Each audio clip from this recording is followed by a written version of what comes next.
Now I would try to finish a video game, but I'm trying to give Cliff a quiff. This is the video game news.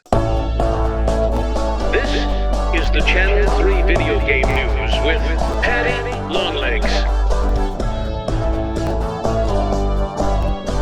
Hello, tonight's story. Faced with the existential first world problem of having two insanely large video games to try and complete. Crimson Desert and Pokemon Pokopia, the two hot shots on the scene, and they are demanding all your free time in order to get any kind of full experience of the game. What started out as just tricking a dragon to walk off a bridge back in the day has evolved into full-on industries to master within games. I may have not touched grass in a very long time, but your boy can farm. Why can't you essentially get a master's degree in agriculture whilst you're trying to detangle a rift in the abyss? It's just commonplace now. The sheer level of commitment and depth required for games has evolved over time rapidly. Put down the Wii remote, grandma. This is gaming now. But instead of swimming in dopamine like I usually did when playing video games, now I've got in the back of my head this 3-digit number, the commitment number that is required to get any kind of value out of this $70 to $80 game. I started what I found out to be commitment paralysis, and this did not help when I started finding myself prioritizing finding a barber for Cliff in Crimson Desert rather than following the main quest. This quest of finding a barber, I'm still 20 hours in deep. Then I saw on social media someone put a helmet and some armor on their little bulldog companion, and yeah, that's game over for traditional gameplay. It made me think, is this just a me problem? Am I just, I can't handle too many choices in games, or is this happening across the board to gamers? Are we getting fatigued with this kind of new commitment that's required to play any kind of decent single-player immersive experience? During this news story, we're going to look across the board on all platforms how many people are actually completing these main quests, finishing the game, getting all the story. There's also new players in the scene that's not helping the situation of focus, such as Game Pass. Yep, it's got a pretty big barrier to entry now, so we're not too worried. But those that are in that ecosystem have got into this mode of just dipping their toes in, just sleeping around with every game possible, just being an absolute video game whore, but never completing. Also, don't forget, we're in the attention economy now, and developers and publishers know it. So now it's almost a mandatory thing to just stick a janky fishing minigame in the game to keep us engaged. Oh, and stick a chick in it and make her gay, says the CEO of a publishing company that's probably just the son of the main one. Yes, I'm 100% referring to Ubisoft. Before we take a look at the stats of who's actually finishing games, I just want to take a quick look at these two games that have come out that are demanding so much time. We join me live on the scene of each.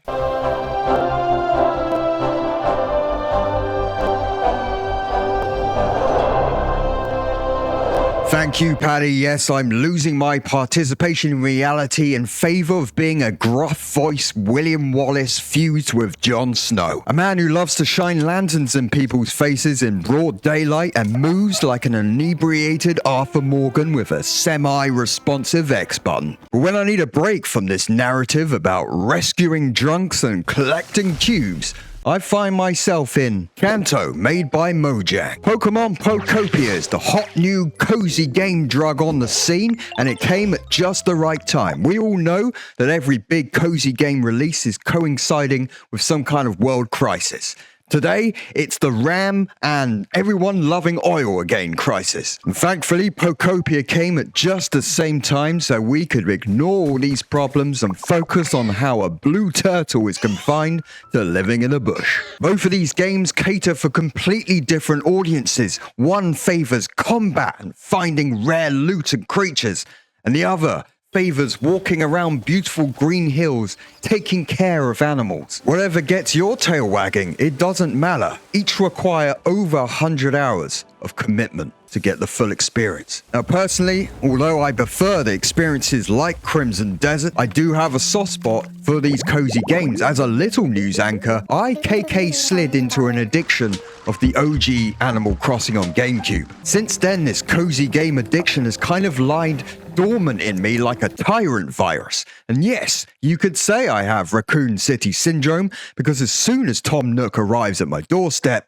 I'm paying him an involuntary high-interest rate mortgage. But of course, also Crimson Desert released. Now, Red Dead Redemption 2 is my personal favorite game of all time. So if you give me some gruff-voiced man who will obey your turn input next Tuesday, then you've got me hooked. And now I find myself no-lifing this game and Pokopia.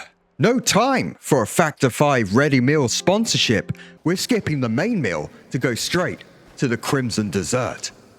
Paddy Longlegs, Channel 3 Video Game News. Back to the studio. Thank you, Paddy. Looking like you're going to need a few desserts to fill out that trench coat. Commitment paralysis. When did games become homework? I remember when games were an escape from the city, rolling around at the speed of sound. The stress of hearing your parents argue constantly and the very foundation of your life being broken apart can easily be remedied back in the day by just a light, entertaining game. Hear a plate smash in the kitchen below amidst the fury? Well, a 4-hour session of Smash Bros. Melee would take away all those blues. But now for me, after a long day at the news studio fighting off multiple lawsuits already, I just can't really feel like I'm going to enjoy just sitting down to this highly detailed, involved gameplay experience these days. The stress of trying to beat a demigod and after 700 attempts, or trying to find a particular type of oak wood to make a house in Pokopia but just will not settle for anything else. Even what you thought would be a normal single-player narrative experience is somehow turning into like a massive sandbox experience, basically asking you to play God in an 8-hour IRL session, essentially. I don't know about you, I end up just going to some kind of simple go-to game and some kind of trauma response. I always end up just playing Tetris, I find.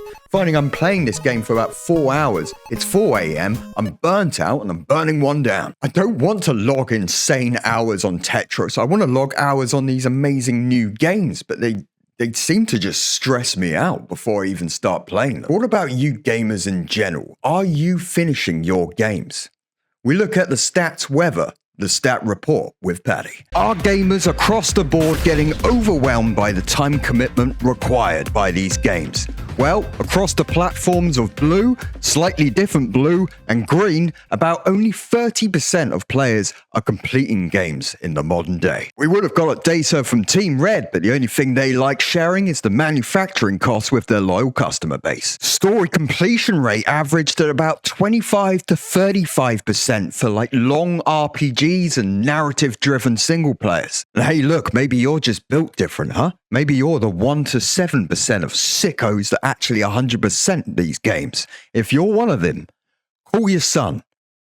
He misses you. And it's not just time commitment that's keeping completion rates at the same percentage as an in-season bodybuilder's fat percentage. The Netflixification of gaming is also a factor. Services like Game Pass, NSO, PlayStation Plus, or just people that buy 50p games from Steam sales. These subscribers apparently play 40% more different games than your average gamer, but only complete 15%. Now, I get it if you like to sample so much, all these different experiences, but really, if you love sampling, become a DJ. But these stats aren't even the major reason why you can't get around to beating Pragmata Redan. It's actually the forever games. 6 games have been at the top of the most played charts for years and years. And these games are kind of considered the forever games. They never stop. Just blocky credit card extraction games. They're the reason why your parents never got that extension on the house. Why your dad's car keeps breaking down on the way to school and never gets fixed. It seems people are less concerned now about seeing how Joel kisses a golf club in a narrative experience,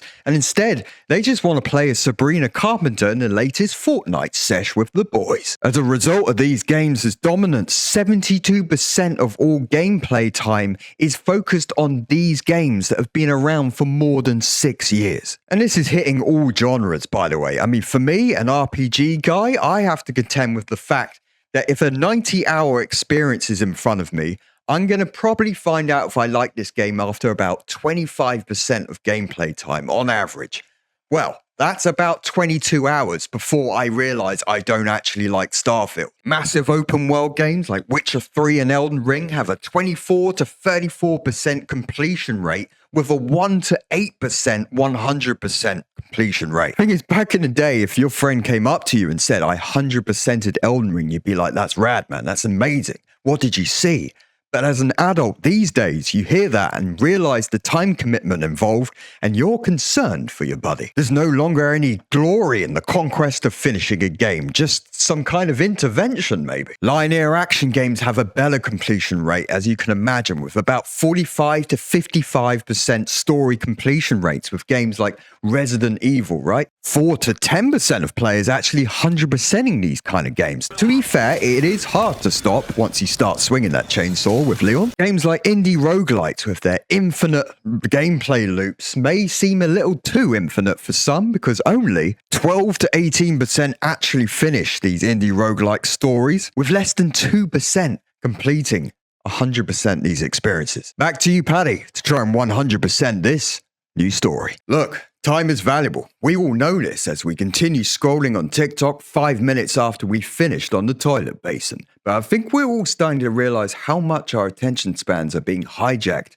everywhere. And especially for us gamers, we're noticing it in the games. The fact I can't sit in front of a TV for longer than 5 minutes and enjoy a TV show anymore is not actually bumming me out that much, but the fact it's doing this to my gaming enjoyment is. I'm finding myself not being able to commit fully to these games, getting the full experience that I used to love getting from games. And I find myself, I'm chucking money at buying new games just for that dopamine hit of the shopping experience. That's how fried I am now. I don't even play the games. The game is just buying it. The end game, trading it back in so I can pay my rent.